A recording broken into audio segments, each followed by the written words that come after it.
art. I mean, different kinds of art. I did consider going to the Academy of Art, but I have chosen to study something else instead, something I also liked very much, international relations.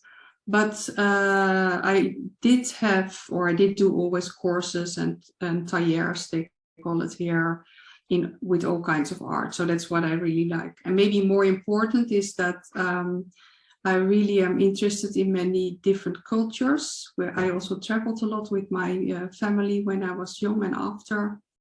And I lived in different countries, and now we are living in Catalonia, Spain, and before we lived in Romania. And also I studied in other countries, and it really helps me to have, to have a different view on the world, on what's happening. I'm able to see it from another standpoint. Yeah, that's about it, I think.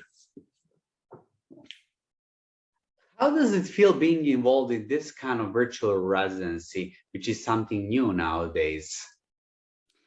Oh, that's really great.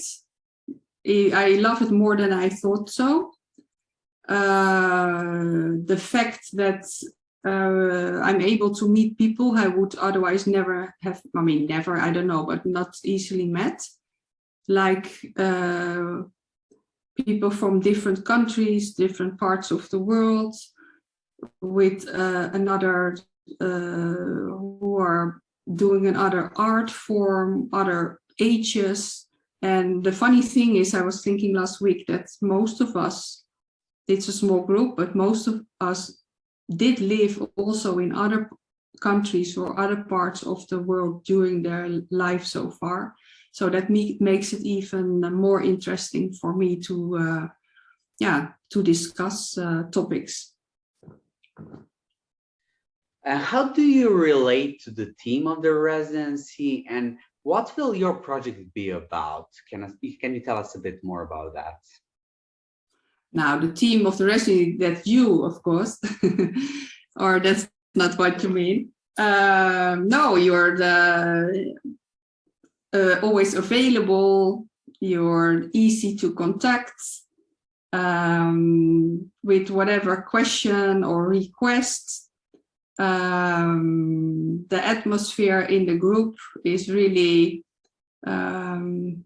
casual, not too serious, but still strict in the sense of we are aware of what we are going to do, what we're here for. It's not just chatting around and doing nothing, but it's also easygoing. And what I really like is that I'm able to express my my doubts or my vulnerability about what I'm thinking about, and not only about my art or what I'm doing, my process, but also about, let's say, the world in general, especially now.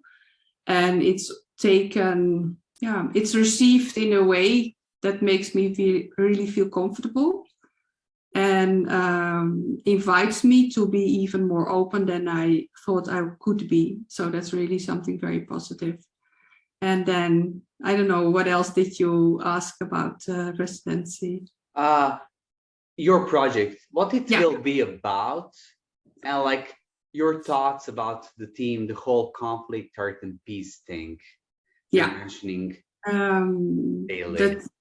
The topic, the theme, the conflict, art, peace really resonated with me, because I'm not only because of all the study and work I did before, like my international relations, political science and journalism, but also as a human being, I'm really interested in the world and how things function and the why of the behavior of people or countries. So that's really resonating with me, and especially now with the war really nearby in Ukraine, in Europe. And that's even, let's say, it has more impact than it has ever been before.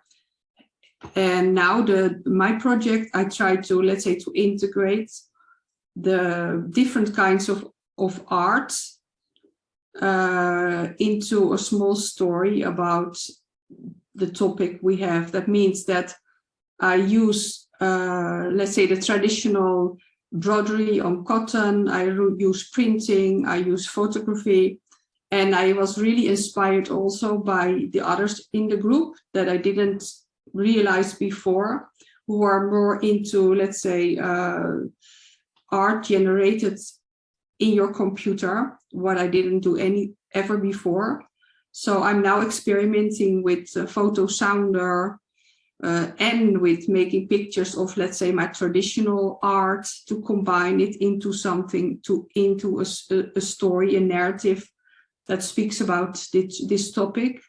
And it's, let's say, the influence of the others in the group that made me do it, or anyway, that made me inspire, that gave me the inspiration to try it out. And that's what I really like. So lots of experimentation, which is good. Yes. Can you tell us a bit more about your plans? Any future projects, ongoing projects? Now, for now, this is a project I will finish in, I don't know, 2 weeks, something like that. It will be a short film, movie, where what I just explained a bit will be integrated. And then I decided for myself to continue this, not this project exactly as it is, but to continue with experimenting with more, let's say, modern techniques or modern ways to express in art with the traditional ones I did before. Because I, let's say, normally paint. I'm an abstract painter, and I like to paint on bigger canvases. And I also have to add that I still want to continue that because it's also a physical experience to paint on big canvases, and that's let's say the more physical experience. That's what I don't get from the working on the computer. So I have to see how I can combine these things. What I like on the working on the computer is that it's really I wouldn't say easy, but it's easier to make something that is also shareable with others. And when I'm painting here on a huge canvas, then of course I can make a picture, but it's never the same as to see it in real. So then people have to be invited here, and that's, let's say, that's more difficult than making something that's shareable on, I don't know, on a computer, a mail or Instagram or a website, whatever. So that's also an aspect of what I really like. Any exhibitions coming up or something? I don't know yet. I think the last weeks I felt like it's about time I go out again to find a place to exhibit what I'm making, because I really like the feedback. I like to show what I'm doing, and I can be sometimes a kind of hermit. I mean, I like to be alone and to do my thing, but not without once in a while going out and show others what I'm doing. So I don't have an exhibition date yet, but I'm speaking here with people to see what's possible now. Especially now it's not really post-COVID, but almost, and everything is open. So that will be not too hard. Thank you so much, Trudy, for this interview. Thank you.